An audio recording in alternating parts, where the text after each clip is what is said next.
Water management and drainage in storefront systems.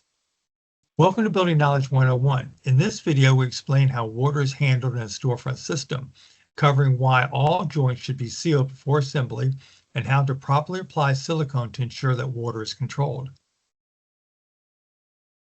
A major characteristic of storefront is the drain path, or how it handles water that enters the system.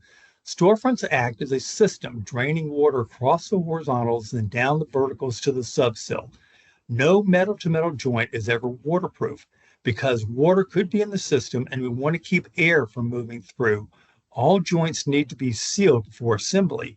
Illustrated here is where silicone is utilized to ensure water is controlled and only given one point to exit the frames. Water runs along the horizontals to the verticals, then down the verticals to where it's accumulated in the subsill. The subsill is designed to contain the water in the system and limit its options to exit only through the weep holes drilled in the subsill. Water runs along the horizontals to the verticals and down the verticals where it accumulates.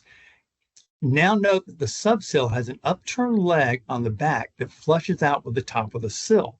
This is a water dam that drives the system's water performance.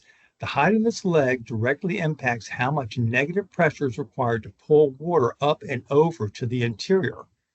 That is all we have time for in this video. If you'd like to watch more of our 101 video series, subscribe to our YouTube channel, Kawneer Company, Inc.